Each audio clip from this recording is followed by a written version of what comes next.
എങ്ങനെ കാണണം? നമ്മുടെ വീട് ഖുർആന്റെ വീടാകണോ? നമ്മുടെ വീട് ഖുർആന്റെ വീടാകണോ? ആ വീടാകണമെങ്കിൽ ഇങ്ങനെ ആയേ പറ്റൂ. സഹോദരങ്ങളെ, ഇന്നത്തെ ആമുഖം ഞാൻ അവസാനിപ്പിക്കട്ടെ. അല്ലാഹുവിന്റെ ഖുർആൻ ഒരു വീടിനെ കുറിച്ച് ഖുർആനിൽ പറഞ്ഞു. ഏത് വീടാണെന്നറിയുമോ? ആ വീട് ലോകത്തിലെ പ്രമാണിയുടെ വീടല്ല. എന്റെ ശബ്ദം കേൾക്കാൻ ഇവിടെ തിങ്ങിക്കൂടിയ മംഗലപുരത്ത് ഓരോ ഗൃഹനാഥന്മാരോട് ഞാൻ പറയുകയാണ്, സഹോദരങ്ങളെ, നിങ്ങളുടെ വീട് ഈ വീടായി മാറണം. ഈ ഖുർആൻ പറഞ്ഞ വീടായി മാറണം. ഏത് വീടാണെന്നറിയുമോ? ആ ഖുർആനിൽ പറഞ്ഞ വീട് സൂറത്തുൽ ഹശ്റിൽ ഒരു വീടിനെ കുറിച്ച് പറഞ്ഞു. ആ വീട് ഏത് വീടാണെന്നറിയുമോ? അത് ഹിന്ദുജയുടെ വീടല്ല, അംബാനിയുടെ വീടല്ല, ലോകത്തിലെ ഏറ്റവും വലിയ കോടിപതിയായ സാക്ഷാൽ ബിൽ ഗേറ്റ്സിന്റെ വീടല്ല, 2222 ശീതീകരിച്ച റൂമുള്ള ബ്രൂണേ നദിക്കരയിൽ കിടന്നിറങ്ങുന്ന സാക്ഷാൽ ബ്രൂണേ സുൽത്താന്റെ വീടല്ല. ഈ വീട് ഏത് വീടെന്നറിയുമോ? ആ വീട് മേഞ്ഞിരുന്നത് ഈത്തപ്പന മരത്തിന്റെ ഓല കൊണ്ടാണ്. അതിന് ചുവരില്ലായിരുന്നു, ഈത്തപ്പന മരത്തിന്റെ ഓല തന്നെ ചുവരായി മാറി. മണൽത്തരികളിൽ അവര് കിടന്നിറങ്ങി. എന്റെ പ്രിയപ്പെട്ട പെങ്ങളെ, ആ വീട് ആരുടെ വീടാണെന്നറിയുമോ? ആ വീടാണ് ഉമ്മു സലമ റളിയല്ലാഹു അൻഹയുടെ വീടായിരുന്നു. അത് അബൂ തൽഹയുടെ വീടായിരുന്നു. അത് എന്റെ ചെറുപ്പക്കാരാ, അനസ് റളിയല്ലാഹു അൻഹുവിന്റെ വീടാണ്. ആ വീട്ടിലെ ഗൃഹനാഥൻ അബൂ തൽഹയാണ്. ആ വീട്ടിലെ ഗൃഹനാഥ ഉമ്മു സലമയാണ്. ആ വീട്ടിലെ മക്കൾ ആരെന്നറിയുമോ? അനസാനോ ഉമൈറാൻ റളിയല്ലാഹു തആല അൻഹുമാ. ആ വീട് ഖുർആന്റെ വീടായെങ്കിൽ ഇനി നാം സംസാരിക്കുന്നതിനെ കുറിച്ചാണ്. അബൂ തൽഹ റളിയല്ലാഹു തആല ഒരു ദിവസം ഇശാ നമസ്കാരം കഴിഞ്ഞ് റസൂലുള്ളാഹിന്റെ അടുക്കൽ നിന്ന് വരികയാ. ഉമ്മു സലമ റളിയല്ലാഹു അൻഹാ. ആരാ ഉമ്മു സലമ എന്നറിയുമോ പെങ്ങളെ? എന്റെ ശബ്ദം കേൾക്കാനെത്തിയ പ്രിയപ്പെട്ട പെങ്ങളെ, ആരാ ഉമ്മു സലമ? സുഭിക്ഷതയിൽ ജീവിച്ച പെണ്ണല്ല, കട്ടപ്പാടുകളുടെ നടുവിൽ പിറന്ന പെണ്ണാണ്. ഉമ്മു സലമയ്ക്ക് ചരിത്രത്തിൽ ഒരു അപരനാമമുണ്ട്, അതാണ് കണ്ണുനീർ പോളക്കാരി. ഉമ്മു സലമയെ ചരിത്രത്തിൽ വിശേഷിപ്പിക്കുന്നത് കണ്ണുനീർ പോളക്കാരി എന്ന് പറഞ്ഞാൽ ജീവിതത്തിന്റെ ദുരന്തം കാരണത്താൽ കരഞ്ഞ് കരഞ്ഞ് കണ്ണുനീർ പോള വീർത്തു തടിച്ചു പോയ ഒരു പെണ്ണുണ്ടെങ്കിൽ അത് കണ്ണീർ കടലേ ബീവി ഉമ്മു സലമ. ജീവിതത്തിൽ കരഞ്ഞ് കരഞ്ഞ് ദുരിതങ്ങൾ ഏറ്റുവാങ്ങി കരഞ്ഞ് കരഞ്ഞ് കണ്ണുപോലും കലങ്ങിപ്പോയ പെണ്ണ് കണ്ണുനീർ പോളക്കാരി ഉമ്മു സലമ. പക്ഷേ ആ കണ്ണുനീര് വീണ് കുതിർന്ന വീട്ടിലേക്ക് മലക്കുകൾ ഇറങ്ങി വന്നു. അള്ളാഹുവിന്റെ ഖുർആൻ ആ വീടിനെ ലോകത്തിന്റെ മുമ്പിൽ പരിചയപ്പെടുത്തി കൊടുത്തു. അബൂ തൽഹ വരുന്നതിനകത്ത് ഉമ്മു സലമ നിൽക്കുകയാണ്. അബൂ തൽഹ റളിയല്ലാഹു അൻഹു കൂടെ മകനായ അനസ് റളിയല്ലാഹു അൻഹു ഉണ്ട്. അവര് രണ്ടുപേരും ഇശാ കഴിഞ്ഞ് വരുന്നതിനകത്ത് ഉമ്മു സലമ ഉമ്മറപ്പടിയിൽ കാത്തു നിൽക്കും. വെറുതെ സംഭവത്തിന്റെ കൊഴുപ്പിന് വേണ്ടി പറയുന്നതല്ല. കാരണം ഉമ്മു സലമ റളിയല്ലാഹു അൻഹാ അബൂ തൽഹ വന്നാൽ ഉടനെ ചോദിക്കും, അള്ളാന്റെ റസൂൽ ഇത് എന്നൊക്കെ ഹദീസുകൾ പഠിപ്പിച്ചു, അള്ളാന്റെ റസൂൽ ഏതൊക്കെ ആയത്തുകളാണെന്ന് പഠിപ്പിച്ചു തന്നത്. അത് പഠിപ്പിച്ചു തരാതെ ഉമ്മു സലമ കിടക്കുകയില്ല. വെറുതെ അല്ല സഹോദരങ്ങളെ ആ വീട് ഖുർആന്റെ വീടായത്. ഏതെങ്കിലും പെണ്ണ് ചോദിക്കുമോ? വെള്ളിയാഴ്ച പ്രിയപ്പെട്ട ഭർത്താവ് നിസ്കാരം കഴിഞ്ഞ് വരുമ്പോ, ഇന്ന് പള്ളിയിലെ ഇമാമി എന്താണ് പ്രസംഗിച്ചത്, ഏത് സുന്നത്ത് നോമ്പാണ് പറഞ്ഞതെന്ന് ചോദിച്ചിട്ട് ആ ഭർത്താവിന് ഭക്ഷണം വിളമ്പി കൊടുക്കുന്ന പെണ്ണ് ഏത് വീടിന്റെ പെണ്ണാണ്? പെണ്ണാണല്ലോ വീടിന്റെ വിളക്ക്, പെണ്ണാണല്ലോ വീടിന്റെ കെടാവിളക്ക്. അല്ലുമ്മു അഹഖുലി തർബിയത്തിൽ ഔലാദ്, മക്കളുടെ വഴികാട്ടിയും ഉമ്മയുമാണല്ലോ. ഉമ്മു സലമ അങ്ങനെയല്ല. അബൂ തൽഹ വന്നാൽ ചോദിച്ചിട്ടേ കിടക്കാറുള്ളൂ. അങ്ങനെ അബൂ തൽഹ റളിയല്ലാഹു അൻഹു വരുമ്പോ അന്ന് അവരുടെ കൂടെ മൂന്നാമതൊരാളുണ്ട്. വിഷം നുട്ടിയ വയറുമായി ഒരു പാവപ്പെട്ടവൻ കൂടെ വരികയാണ്. ഉമ്മു സലമ ഞെട്ടിപ്പോയി. ആരാണ് കൂടെ വരുന്നത്? അബൂ തൽഹയോട് ചോദിച്ചു, എന്താണിത്? അബൂ തൽഹ റളിയല്ലാഹു അൻഹു ഉമ്മു സലമയെ വീടിന്റെ ഉള്ളിലോട്ട് വിളിച്ചു. എന്നിട്ട് ചോദിച്ചു, ഉമ്മു സലമ, ഇശാ നിസ്കാരം കഴിഞ്ഞപ്പോ അള്ളാഹുവിന്റെ റസൂൽ എന്നോട് പറഞ്ഞു, അബൂ തൽഹ ഇന്നൊരു മുസാഫിർ പള്ളിയിലുണ്ട്, അയാൾ ഭക്ഷണം കഴിച്ചിട്ട് ദിവസങ്ങളായി, അയാൾക്കൊരു നേരം ഭക്ഷണം കൊടുക്കുമോ അബൂ തൽഹ? അള്ളാഹുവിന്റെ റസൂൽ പറഞ്ഞപ്പോൾ എനിക്ക് നിരാകരിക്കാൻ കഴിഞ്ഞില്ല. ഞാൻ അയാളെയും കൂട്ടിക്കൊണ്ടുവന്നതാണ്. ഉമ്മു സലമ, ആഗതന് കൊടുക്കാൻ എന്തെങ്കിലും ഉണ്ടോ? ഉമ്മു സലമ പറയുന്നു, ഭർത്താവേ, എനിക്കും നിങ്ങൾക്കും മകനും കഴിക്കാനുള്ളതല്ലാതെ മറ്റൊൽപ്പം പോലും നമ്മുടെ വീട്ടില് ബാക്കിയില്ല. എങ്ങനെയാണ് നമ്മളിത് കൊടുക്കുക? ബഹുമാനപ്പെട്ട അബൂ തൽഹയ്ക്ക് വല്ലാത്ത ദുഃഖമായി. വെളിയിലാണെങ്കിലോ പാവപ്പെട്ടവൻ ഭക്ഷണം കാത്തു വയറും തടവിയിരിക്കുകയാണ്. എങ്ങനെയാണ് അയാളോടില്ല എന്ന് പറയുക? നമ്മുടെ വീട് ഇങ്ങനത്തെ വീടായി മാറട്ടെ, എങ്ങനെയാണ് അയാളോടില്ല എന്ന് പറയുക? അബൂ തൽഹ റളിയല്ലാഹു അൻഹു വിഷണ്ണനായി നിൽക്കുമ്പോ ആ വീടിന്റെ ഗൃഹനായികയുടെ മനസ്സുണർന്നു. ഗൃഹനായിക ഉണരുമ്പോഴാണ് വീട് ഉണരുക. ഒരു പെണ്ണ് നന്നാവുമ്പോഴാണ് വീട് നന്നാവുക. ഉമ്മു സലമ പറയുന്നു, ഭർത്താവേ ദുഃഖിക്കണ്ട, ഞാനൊരു കാര്യം പറയാം, അത് നിങ്ങൾ ചെയ്യുമോ? ആ വീട്ടിലെ പെണ്ണ് യഥാർത്ഥ പെണ്ണാവുകയാണ്. ഉമ്മു സലമ റളിയല്ലാഹു അൻഹ അബൂ തൽഹയോട് ഭർത്താവിനോട് പറയുന്നു, മകനായ അനസ് ഇത് കേട്ടുകൊണ്ട് നിൽക്കുന്നു, നമുക്ക് ഭക്ഷണമെല്ലാം വിളമ്പി വെക്കുക, എന്നിട്ട് നമുക്ക് അതിഥിയെ വിളിച്ചിരുത്തുക, അതിഥിയുടെ കൂടെ നമുക്കും ചെന്നിരിക്കാം. അങ്ങനെ അതിഥി ഭക്ഷണത്തിലോട്ട് കൈയിടുമ്പോ നമ്മളും ഭക്ഷണത്തിലോട്ട് കൈയിടണം. ആ സമയത്ത് അബൂ തൽഹ നിങ്ങളങ്ങ് വിളക്കൂതിക്കെടുത്തണേ, അബൂ തൽഹ നിങ്ങളവിടെ വെളിച്ചം നൽകുന്ന വിളക്കൂതിക്കെടുത്തണേ. ചുറ്റും അന്ധകാരം നിറയുമ്പോ നമ്മൾ ഭക്ഷണം കഴിക്കാതെ വെറുതെ ഇരിക്കുക. ഇരുട്ടത്തിരുന്ന് അതിഥി കഴിക്കട്ടെ, നമ്മൾ കഴിക്കുന്നു എന്ന ധാരണയോടെ അദ്ദേഹം കഴിക്കട്ടെ. ഒരാൾക്ക് മാത്രം കഴിക്കാനുള്ള ഭക്ഷണമേ വീട്ടിലുള്ളൂ. സഹോദരങ്ങളെ, മക്ക ഉറങ്ങുകയാണ്, ഒരു കുടില് മാത്രം ഉറങ്ങാതിരിക്കുകയാണ്. ഭക്ഷണം വിളമ്പപ്പെട്ടു, അതിഥിയെ വിളിക്കപ്പെട്ടു. അബൂ തൽഹയും ഉമ്മു സലമയും പ്രിയപ്പെട്ട മകൻ അനസും ചുറ്റുവട്ടത്തിരുന്നു. അതിഥി ഭക്ഷണം കഴിക്കാൻ പോകുമ്പോ പെട്ടെന്നതാ അബൂ തൽഹയോട് ഉമ്മു സലമ ആംഗ്യം കാണിച്ചു. അബൂ തൽഹ റളിയല്ലാഹു അൻഹു വെളിച്ചം കൊടുക്കുന്ന വിളക്കൂതിക്കെടുത്തി. ചുറ്റുഭാഗത്തും അന്ധകാരം പടരുകയാണ്. ആ സമയത്ത് അതിഥി ഒന്നും അറിയാതെ കഴിക്കുകയാണ്. പ്രിയപ്പെട്ട ഭാര്യയും ഭർത്താവും പൊന്നുമോനും കഴിക്കാടെ വിശപ്പ് കത്തിയാളുമ്പോഴും കഴിക്കാടെ കൈ പിൻവലിച്ചു. ഇരുട്ടായത് കൊണ്ട് അതിഥി അറിയുന്നില്ല. കുറെ സമയം കഴിയുമ്പോൾ ഒരു ശബ്ദം കേൾക്കുന്നു, അൽഹംദുലില്ലാ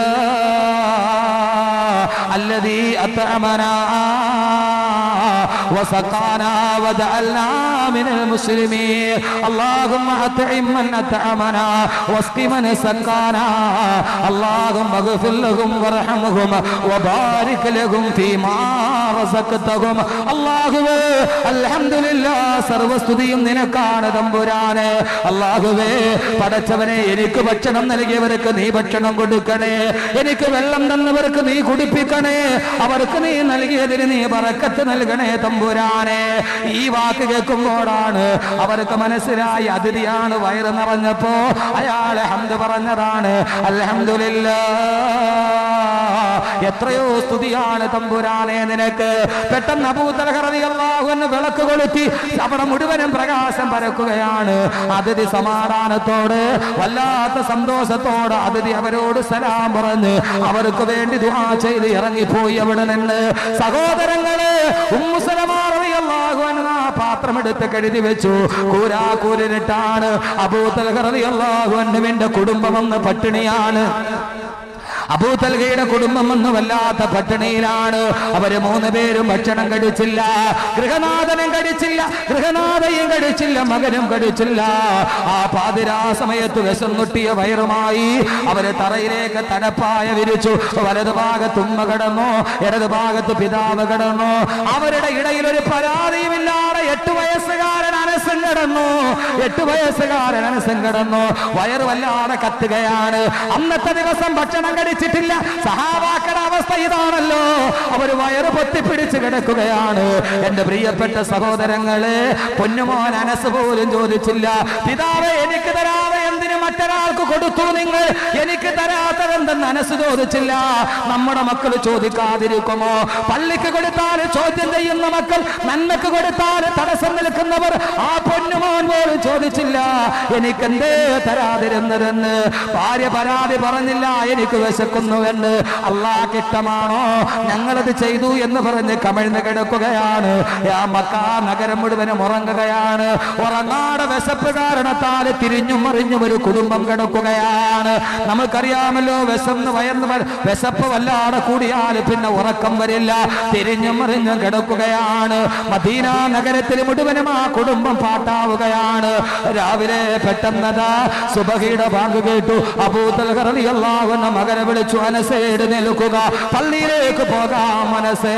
വിഷം നൊട്ടിയ വയറുമായി പൊന്നുമോൻ എഴുന്നേറ്റു. ഉപ്പാന്റെ കയ്യും പിടിച്ചു നടക്കുകയാണ്. പോകുന്ന വഴിയിൽ അനസ് പറയുന്നു, ഉപ്പ എന്റെ കാലുകൾ തളരുന്നു, ഭക്ഷണം കഴിക്കാതെ വിശക്കുന്നു ഉപ്പ, എന്റെ കാല് തളരുന്നു ഉപ്പ. അബൂ തൽഹ റളിയല്ലാഹു അൻഹു മകനെയും വിളിച്ച് അല്ലാഹുവിന്റെ റസൂലിന്റെ മസ്ജിദുൻ നബവിയിലെത്തി സുബഹി നമസ്കാരം പ്രവാചകന്റെ ഇമാമത്തിന്റെ കീഴിൽ നിർവഹിച്ചു. അല്ലാഹുവിന്റെ റസൂലിന്റെ അടുക്കൽ വന്ന് ആരോടും പറയാതെ വിശന്നൊട്ടിയ വയറുമായിട്ട് അബൂ തൽഹ ഇരിക്കുകയാണ്. എങ്ങനെയാണ് ഖുർആനിലെ വീട് രൂപാന്തരപ്പെടുന്നതെന്ന് കേൾക്കുക. ഒരേ മനസ്സുള്ളവർ കുടുംബത്തിൽ താമസിച്ചപ്പോൾ അത് ഖുർആനിലെ വീടായി.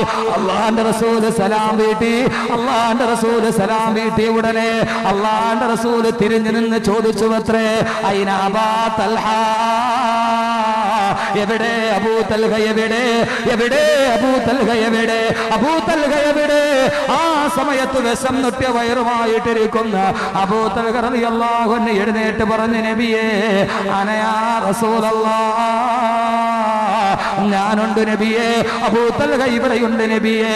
അല്ലാഹുവിന്റെ റസൂൽ അബൂ തൽഹ റളിയല്ലാഹു അൻഹു എന്തിനാണ് റസൂൽ തന്നെ തിരക്കുന്നതെന്നറിയാതെ എഴുന്നേറ്റ് നിൽക്കുമ്പോ പള്ളിയിൽ തിങ്ങിക്കൂടിയ 10,000ങ്ങളുടെ നടുവിൽ വെച്ച് അല്ലാഹുവിന്റെ റസൂൽ ചന്ദ്രനേക്കാൾ ശോഭയുള്ള വദനത്തിൽ നിന്ന് പറയുന്നു, അബൂ തൽഹ, ഇന്നലെ നിന്റെ വീട്ടിൽ പാതിരാത്രിയിൽ നടന്ന അതിഥി സൽക്കാരം അത് അല്ലാഹുക്ക് വല്ലാതെ ഇഷ്ടപ്പെട്ടു പോയി അബൂ തൽഹ.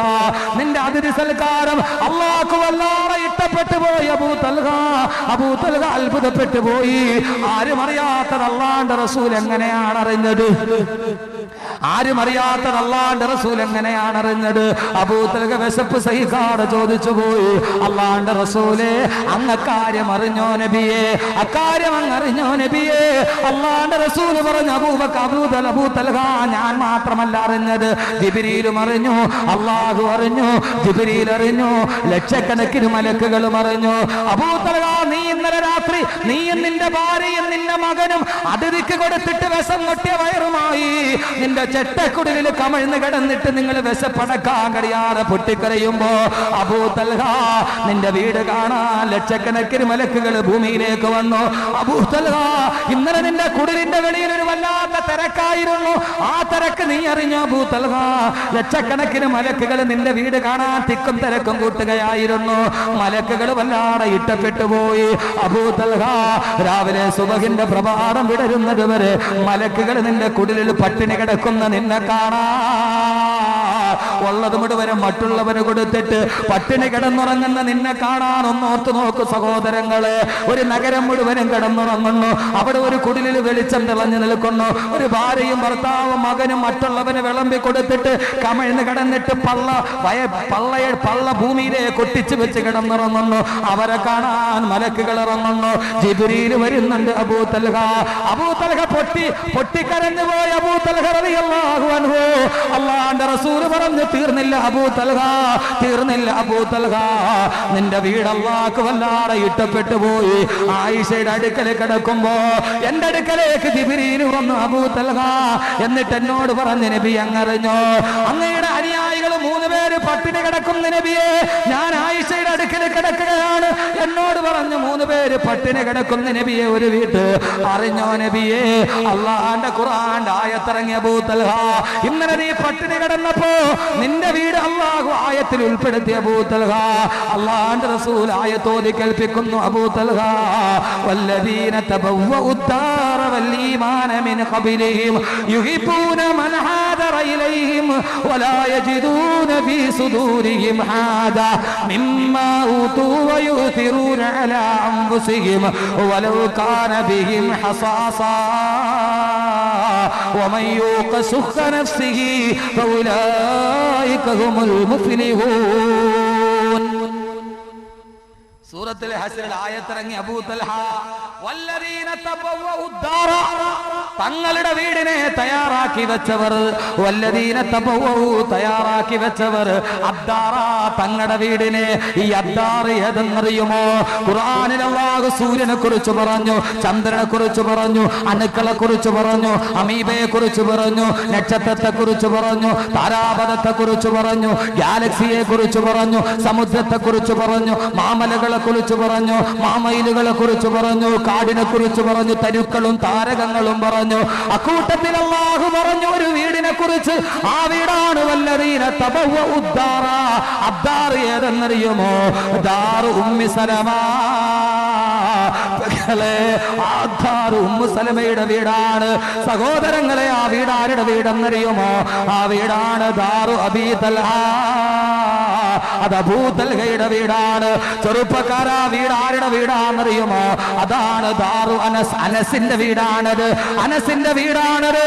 എത്രയോ അനസുമാരും എത്രയോ തൽഹമാരും എത്രയോ ഉമ്മു സലമമാരും ഇന്നും ലോകത്തുണ്ട്. പക്ഷേ ഉമ്മു സലമയുടെ വീട് വീട്, അബൂ തൽഹയുടെ വീട് വീട്, അനസിന്റെ വീട് വീട്. ആ വീട്ടിലേക്ക് രാത്രിയിൽ മലക്കുകളുടെ പാരാവാരം പോലെ പരന്നൊടുകുന്ന മലക്കുകൾ ഇറങ്ങിയ വീട് വീട്. അതുകൊണ്ട് സഹോദരങ്ങളെ, നമ്മുടെ വീട് ഖുർആന്റെ വീടാകണം. നമ്മുടെ കുടുംബം ഖുർആന്റെ കുടുംബമാകണം. ഒന്നാലോചിച്ചു നോക്ക്, ഒന്നാലോചിച്ചു നോക്ക്. ഭാര്യയും ഭർത്താവും മക്കളും ഒരേ മനസ്സോടെ കിടന്നുറങ്ങിയപ്പോ ആ വീട്ടിലേക്ക് മലക്കുകൾ വന്നെങ്കിൽ എന്റെ പ്രിയപ്പെട്ട ചെറുപ്പക്കാരാ, പാതിരാ സമയത്ത് കള്ളും കുടിച്ചിട്ട് വീട്ടിൽ പോയി കിടന്നുറങ്ങിയ നിന്റെ വീട്ടിൽ അള്ളാന്റെ മലക്കിറങ്ങുമോ? നീ പലിശ മേടിച്ച് തിന്നാല് നിന്റെ വീട്ടിൽ മലക്കിറങ്ങുമോ? അള്ളാന്റെ മലക്ക് വൈകുന്നേരം കള്ളും കുടിച്ചിട്ട് ആ കള്ളു വയറ്റിൽ കിടക്കുന്ന അവസ്ഥയിൽ വീട്ടിലൊരു റൂമിലെങ്ങാനും ഒരു കള്ളുകുടിയനുണ്ടായാൽ വല്ലാഹി ആ വീട്ടിൽ മലക്കിറങ്ങില്ല. പലിശ മേടിക്കുന്നവനാണോ? മലക്കിറങ്ങില്ല. നിന്റെ പോക്കറ്റിൽ ലോട്ടറിയാണോ? മലക്കിറങ്ങില്ല. എന്റെ സഹോദരങ്ങളെ, എങ്ങനെയാ നമ്മുടെ വീട്ടിൽ മലക്കിറങ്ങുന്നത്? നമ്മുടെ കുടുംബം മലക്കുകൾക്ക് വരാനുള്ള കുടുംബമാകുമോ? അങ്ങനത്തെ കുടുംബമാകുമ്പോഴാണ് ഖുർആന്റെ കുടുംബമാവുക. അങ്ങനത്തെ കുടുംബമാകുമ്പോഴാണ് കുടുംബമാവുക. അള്ളാഹു മനസ്സിലാക്കാൻ തൗഫീഖ് നൽകട്ടെ. വീട്ടിൽ ഖുർആനിൽ ഒരു വീട്, വല്ലദീന തബവ്വഉ ദാറ. ആ അദ്ദാർ ദാറു ഉമ്മി സലമയാണ്. ഉമ്മു സലമയുടെ വീട്. ഇന്ന് നമ്മുടെ വീട് കോൺക്രീറ്റ് സൗധങ്ങളാണ്.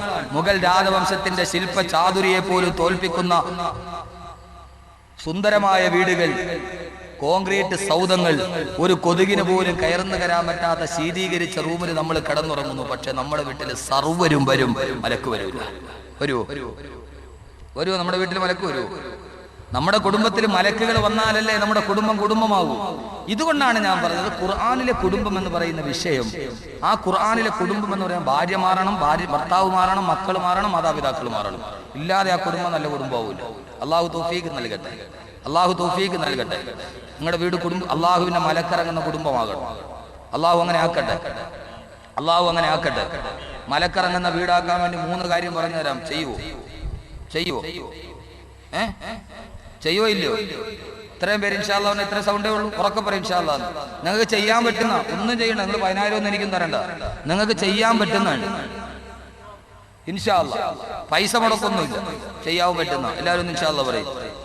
കണ്ട, പൈസ മുടക്കുണ്ടെന്ന് പറഞ്ഞവർ ഇൻഷാ അല്ലാഹ് പറയായിരുന്നു. അള്ളാഹുവിന്റെ പ്രവാചകൻ പറഞ്ഞു, ഭൂമിയിൽ നിൽക്കുന്നവർക്ക് ആകാശത്തിലെ നക്ഷത്രങ്ങൾ വെളിച്ചം നൽകുന്നത് പോലെ, ഭൂമിയിലുള്ളവർക്ക് ആകാശത്തിലെ നക്ഷത്രങ്ങൾ വെളിച്ചം നൽകുന്നത് പോലെ ആകാശത്തുള്ള മലക്കുകൾക്ക് ഭൂമിയിലെ ചില വീടുകൾ വെളിച്ചം നൽകുമെന്ന് ലോകൈക ഗുരു നബി മുഹമ്മദ് മുസ്തഫ. നമ്മുടെ കുടുംബത്തിൽ മലക്കിറങ്ങി വരട്ടെ, ജിബ്രീൽ വരട്ടെ, ജിബ്രീൽ വരട്ടെ. ജിബ്രീലു നാദാ ഫീ മനസ്സതി ഹുസ്നിഹി ഹാദാ കഹീലു തർബി ഹാദാ അഹ്മദു. ജിബ്രീലു നാദാ ഫീ മനസ്സതി ഹുസ്നിഹി. സൗന്ദര്യത്തിന്റെ മേച്ചിൽ പുറത്തു നിന്ന് ജിബ്രീൽ വിളിച്ചു പറയട്ടെ. ഏതാണ് വിളിച്ചു പറയുന്നത്? ഹാദാ അഹ്മദു, ഇത് അഹ്മദാണ്. അഹ്മദ് ഇവിടെ ജനിച്ചിരിക്കുകയാണ്. അഹ്മദ് ഇവിടെ ജനിച്ചിരിക്കുകയാണ്. ആമിന ബീവി അല്ലാഹുവിന്റെ റസൂലിനെ പ്രസവിക്കുമ്പോ ആരാണ് സഹോദരങ്ങളെ? ആമിനയുടെ ചെറ്റക്കുടലിൽ വന്നു പോയതാരാണ്? ജിബ്രീലു റവ്വാഹും ബിഹാദദ്ദാറു. അല്ലാഹുവിന്റെ റസൂലിന്റെ ഉമ്മ ആമിന ബീവി റസൂലിനെ പ്രസവിക്കുകയാണ്. ഇത് ബുദ്ധിയുള്ളവർക്കേ മനസ്സിലാകൂ, മനസ്സിൽ തിന്മയില്ലാത്തവർക്കേ മനസ്സിലാകൂ. അഖിലദിൽന സമസ്താകെ വെറും ബുദ്ധി കൊണ്ട് കരുതുന്നവർക്കത് മനസ്സിലാവില്ല. അല്ലാഹുവിന്റെ റസൂൽ ആമിനയുടെ വീട്ടിൽ പ്രസവിക്കപ്പെടുകയാണ്. വാനലോകത്ത് നിന്ന് മലക്കുകൾ ഇറങ്ങുകയാണ്. ആരാണ് വരുന്നതെന്നറിയുമോ? ജിബ്രീലാണ് നായകൻ. ജിബ്രീലു റവ്വാഹും ബിഹാദദ്ദാറു. ആ വീട്ടിൽ ജിബ്രീൽ വരികയും പോവുകയും ചെയ്തുകൊണ്ടിരുന്നു.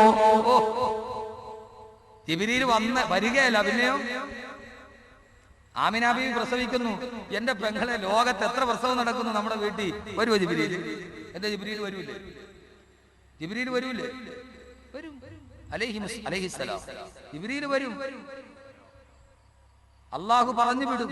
പക്ഷെ നമ്മുടെ വീട് ഇബ്രാഹിമിന്റെ വീടാകും. അവിടെയാണ് പ്രശ്നം. നമ്മുടെ ലോകത്ത് എത്ര പ്രസവങ്ങൾ നടക്കുന്നു.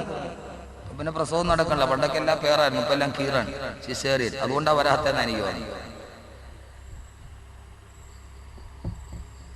വരുവോ ജിബ്രീൽ? ജിബ്രീൽ വരികയല്ല അലൈഹിസ്സലാത്തു വസ്സലാം. ജിബി അലൈഹിസ്സലാത്തു വസ്സലാം മലക്കുകൾ വന്ന് ആമിന ബീവിയുടെ കുടിൽ ഇറങ്ങി നിന്നു. ജിബി അലൈഹിസ്സലാത്തു വസ്സലാം റവ്വാഹുൻ വരികയും പോവുകയും ചെയ്തുകൊണ്ടിരുന്നു. ഈ കല്യാണ വീട്ടിലൊക്കെ തിരക്ക് കാണാൻ പാടില്ലേ? മേൽനോട്ടമുള്ള ആൾ അങ്ങോട്ട് പോകും, ഇങ്ങോട്ട് പോകും, അവിടെ പോകും, ഇവിടെ പോകും. അള്ളാന്റെ റസൂലിന്റെ വീട്ടിൽ വന്ന മേൽനോട്ടക്കാരൻ ജിബ്രീലു റവ്വാഹുൻ ബിഹാദദ്ദാറു. ആ വീട്ടിൽ ജിബ്രീൽ വരുന്നു, തിരിച്ചു പോകുന്നു, അള്ളാഹു പറഞ്ഞു വിടുന്നു, വീണ്ടും തിരിച്ചു പോകുന്നു. ആ ചെറ്റക്കുടിലേക്ക്, വീടുകളിലേക്ക് മലക്കുകൾ ഇറങ്ങിയെങ്കിൽ ഇന്ന് നമ്മുടെ വീടുകളിൽ ചെറ്റക്കുടിലല്ല. ആ കാലമൊക്കെ കടന്നുപോയി. ഏതൊരുവനും മണിസൗധങ്ങളാണ്.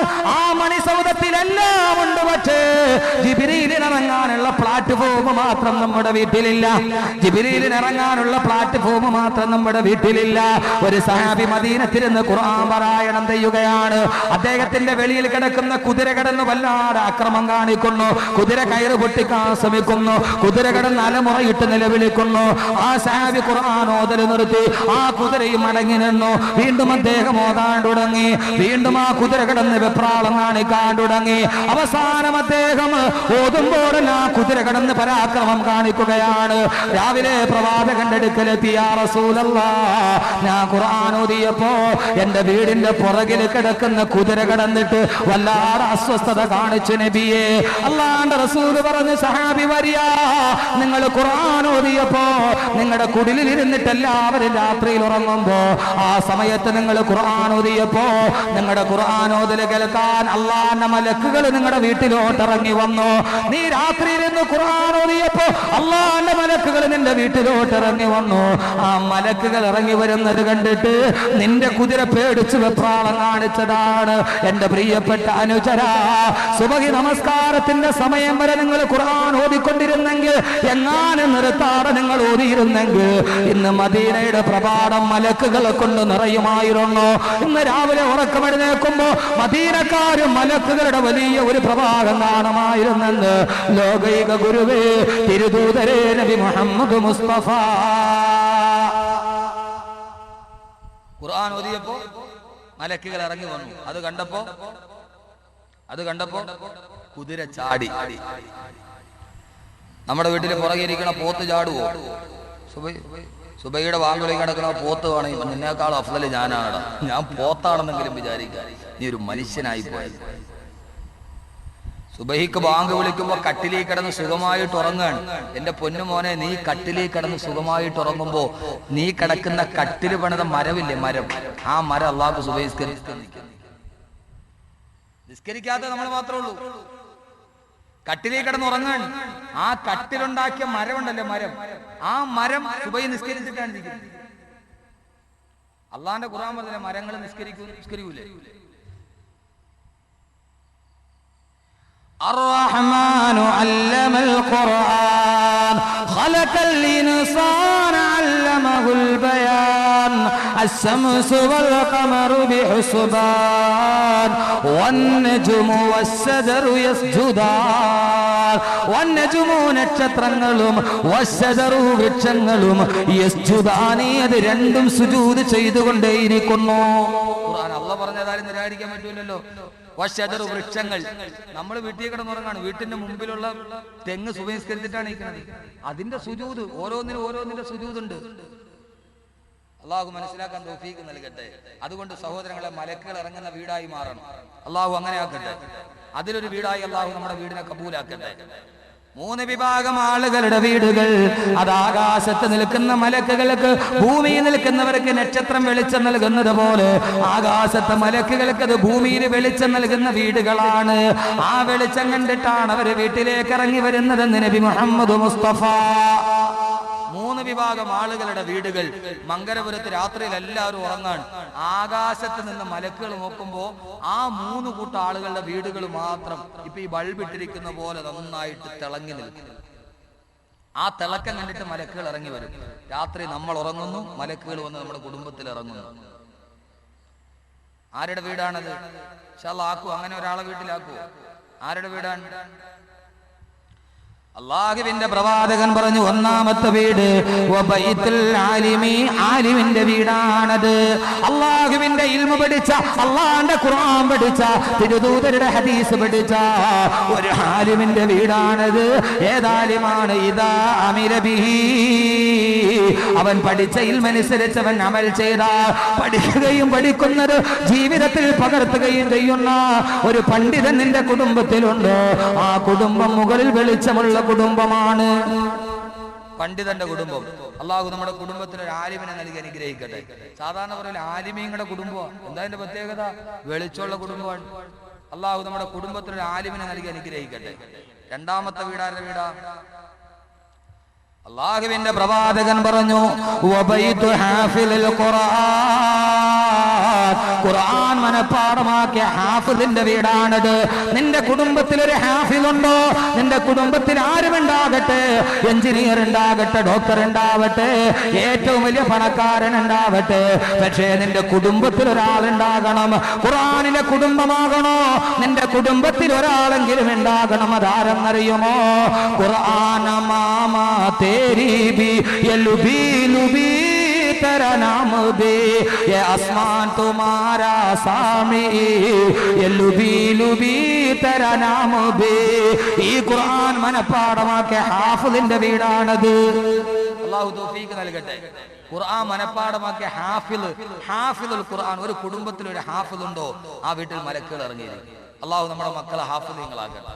ഷാനവാസിന് മക്കളെ ഹാഫിളീങ്ങളാക്കണമെന്ന് വലിയ ആഗ്രഹം. അല്ലാഹു കബൂലാക്കി തരട്ടെ. ഷാനവാസ് എനിക്ക് വലിയ പരിചയം. കഴിഞ്ഞ റമളാൻ 10 ദിവസം എൻ്റെ കൂടെ ഉണ്ടായിരുന്നു. അന്നേ എന്നോട് ഉസ്താദെ മക്കളെ ഹാഫിളീങ്ങളാവാൻ ദുആ ചെയ്യുക. ഒരു പിതാവോ മാതാവോ ആത്മാർത്ഥമായിട്ട് ദുആ ചെയ്തുള്ള മക്കളെ ഹാഫിളീങ്ങളാക്കി. അല്ലാഹു തൗഫീഖ് നൽകട്ടെ. ഒരു ഹാഫിളിന് നാളെ സ്വർഗത്തിലേക്ക് 40 പേരെ ശുപാർശയാ, കുടുംബാംഗങ്ങളെ മൊത്തം കയറ്റാം. ഇതാണ് ഖുർആനിലെ കുടുംബം. വബൈതു ഹാഫിളുൽ ഖുർആൻ, ഖുർആൻ മനപ്പാഠമാക്കിയവന്റെ കുടുംബം. അതുകൊണ്ട് നമ്മുടെ കുടുംബത്തിൽ ഒരു ഹാഫിൾ ഉണ്ടാവണമെന്ന് വിചാരിക്കുക. ഇൻഷാ അല്ലാഹ് ഞാൻ എല്ലാ സദസ്സിലും പറയുന്നതാണ്. കാരണം അള്ളാഹു എനിക്കങ്ങനെ ഒരു തൗഫീഖ് നൽകിയിട്ടുണ്ട്. അതെന്റെ ഉമ്മയുടെ ആഗ്രഹമായിരുന്നു. അള്ളാഹു അവർക്ക് സ്വർഗം കൊടുക്കട്ടെ. അള്ളാഹു അവർക്ക് സ്വർഗം കൊടുക്കട്ടെ. അള്ളാഹു അവർക്ക് സ്വർഗത്തിന്റെ കിരീടം കൊടുത്ത് അനുഗ്രഹിക്കട്ടെ. അവരാഗ്രഹിച്ചത് കൊണ്ടാണ് നമ്മൾ ഇന്ന് ഇൽമിന്റെ വഴിയിലെത്തിയത്. അല്ലെങ്കിൽ നമ്മൾ ആരും അവരാഗ്രഹിച്ചില്ലായിരുന്നെങ്കിൽ, എനിക്കൊരു മകൻ ഹാഫിളായത് വേണം എന്നെൻ്റെ ഉമ്മ ആഗ്രഹിച്ചില്ലായിരുന്നെങ്കിൽ, അഹമ്മദ് കബീർ ബാക്കവി എന്ന് പറയുന്ന ഒരാൾ ഈ സദസ്സിൽ ഇങ്ങനെ നിൽക്കുമായിരുന്നു. നമ്മുടെ എല്ലാ സുഹൃതങ്ങളുടെയും ആത്മീയ ഗുരുക്കൾ അവരാണ്. അവരെ ഓർക്കാൻ നമുക്ക് കഴിയുന്നില്ലെങ്കിൽ, നിനക്ക് കഴിയുന്നില്ലെങ്കിൽ നമ്മളെക്കാൾ വലിയ നന്ദി കെട്ടവരാണ്. ലോകത്തുള്ള സർവ്വടത്ത് നമ്മൾ സിയാറത്തിന് പോകും. സ്വന്തം വാപ്പായുമായും കിടക്കുന്നിടത്ത് നമ്മൾ സിയാറത്തിന് പോകും. സ്വന്തം വാപ്പായും ഉമ്മായും കിടക്കുന്നിടത്ത് പോയി അവർക്ക് വേണ്ടി യാസീൻ ഓതി ദുആ ചെയ്യാൻ നമുക്ക് സമയമില്ല. അവിടെ പോകാൻ നമ്മുടെ ഹൃദയം വിശാലമാകുന്നില്ല. തൊട്ടടുത്ത് കിടക്കുന്നവരുടെ പേരിൽ ഓർക്കാൻ കഴിയുന്നില്ലെങ്കിൽ അകലെ കിടക്കുന്നവരെങ്ങനെയാണ് മനസ്സിൽ സ്ഥാനം പിടിക്കുന്നത്? അള്ളാഹു അവരുടെ എല്ലാവരെയും ജീവിതം ഖൈറാക്കി കൊടുക്കുമാറാകട്ടെ. ഇൻഷാ അല്ലാഹ് നമുക്ക് പറയാം മാതാപിതാക്കളെ കുറിച്ച്. മൂന്നാമത്തെ ദിവസം അള്ളാഹു നമ്മുടെ കുടുംബത്തിലൊരു ഹാഫിളിനെ നൽകി അനുഗ്രഹിക്കട്ടെ.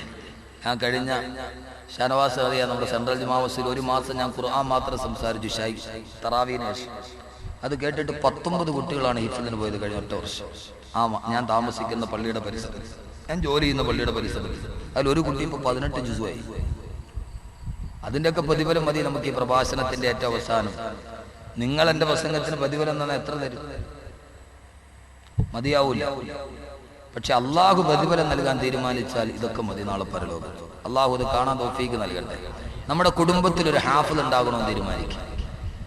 ഒരാളെ കൊണ്ടുപോയി കബറി അടക്കിയാൽ 3 ദിവസമാകുമ്പോഴേ അവന്റെ കണ്ണഴുകാൻ തുടങ്ങും.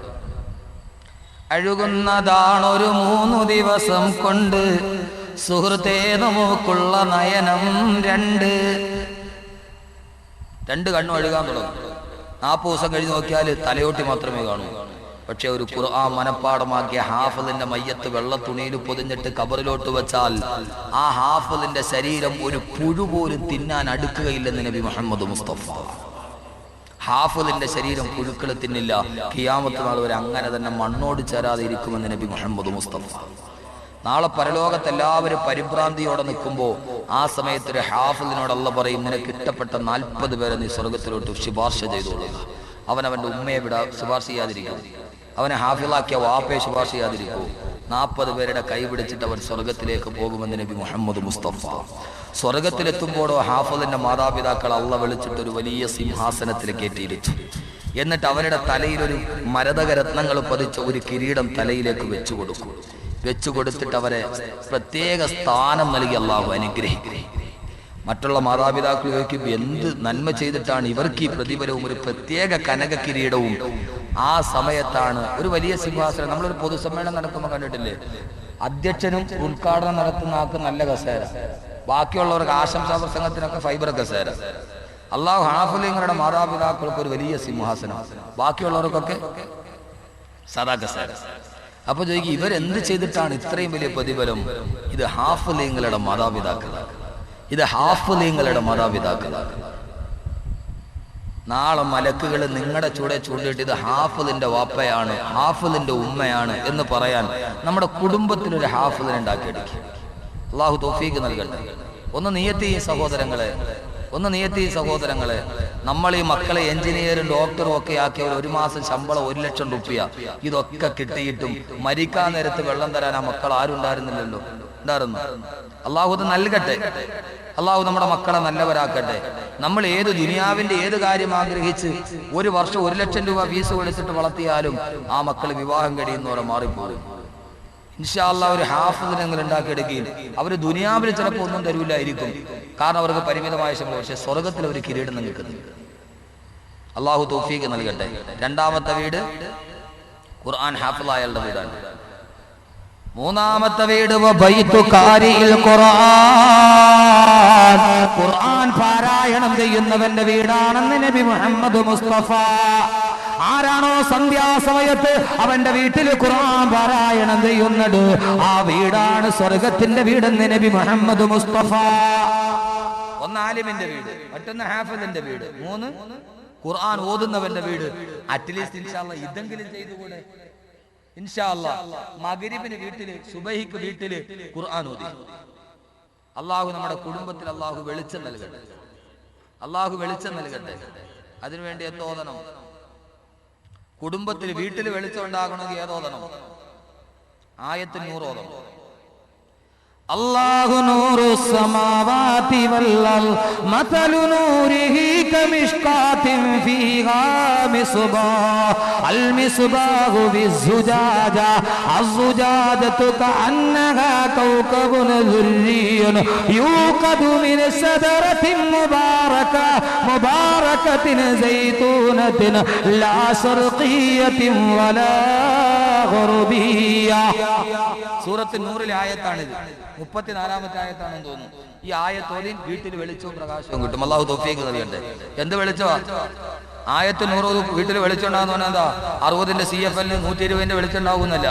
ആ ആയത്ത് 100 ഓതിയാൽ മതി. CFL ഒക്കെ കബീർ ഉസ്താദ് പറഞ്ഞു, വെളിച്ചം ഉണ്ടാകാൻ ആയത്ത് 100 ഓതിയാൽ മതി. നിന്റെ വീട്ടിൽ സമാധാനം, സന്തോഷം എല്ലാം ഉണ്ടാകും ആയത്ത് 100 ഓതിയാൽ. എപ്പോൾ? സുബൈക്ക് ശേഷവും മഗ്രിബിന് ശേഷവും. കാരണം എന്താ? അല്ലാഹു നൂറാൻ, റസൂലുള്ളാഹി നൂറാൻ, ഖുർആൻ നൂറാൻ. ഖദ് ജാഅക്കും മിനല്ലാഹി നൂറും വകിതാബും മുബീൻ. ഖുർആൻ നൂറാൻ. ഈ ആയത്ത് സൂറത്തു നൂറിലാണ്. ഈ ആയത്തിന്റെ പേര് ആയത്തുൻ നൂർ എന്നാണ്. എല്ലാം വെളിച്ചമാണ്, എല്ലാം വെളിച്ചമാണ്. അല്ലാഹു തൗഫീഖ് നൽകട്ടെ. അതുകൊണ്ട് നമ്മുടെ വീട്ടിൽ ഈ മലക്കുകൾ ഇറങ്ങണം. ഈ മലക്കുകൾ ഇറങ്ങണം. മലക്കുകൾ കയറാ 3 വീടുകളിൽ മലക്കുകൾ കയറും. 3 വിഭാഗം ആളുകളുടെ വീട്ടിൽ മലക്കുകൾ കയറുകയില്ല. ആ കുടുംബം നന്നാവുകയില്ല. ആ കുടുംബം ഇവിടെ സമാധാനം ഉണ്ടാവുകയില്ല. ഏതാണ് ആ 3 വിഭാഗം ആളുകൾ? എന്തുകൊണ്ടാണ് ഞാനിത് പറയുന്നത് എന്ന് പറയാനാണ് ഞാൻ നിങ്ങളോട് പറയുന്നത്. 3 വിഭാഗം ആളുകളുടെ വീടുകളിൽ മലക്കുകൾ കയറുകയില്ല. മലക്ക് കയറിയില്ലെങ്കിൽ പിന്നെ ആ വീടിനെ കുറിച്ച് പറഞ്ഞിട്ട് കാര്യമില്ല. അതിലൊന്നാമത്തെ വീട് ഏതാണ്? അള്ളാന്റെ റസൂല് പറഞ്ഞു മലക്കുകളാണല്ലോ നാം ചെയ്യുന്ന അഅ്മാലുകൾ അള്ളാന്റെ മുമ്പിൽ എത്തിക്കുന്നത്. മലക്കുകളാണല്ലോ നാം ചെയ്യുന്ന നന്മകൾ അള്ളാന്റെ അടുക്കലോട്ട് കൊണ്ടുപോകുന്നത്. അള്ളാന്റെ റസൂല് പറഞ്ഞു 3 ആളുകൾ ചെയ്യുന്ന നന്മകൾ ഏറ്റെടുക്കാൻ മലക്കുകൾ വരികയില്ല. സലാസത്തുൽ ലാ യർഫഉ അഅ്മാലുഹും ഫൗക റഅസിഹി ഇല്ലാ ശുബ്റാ.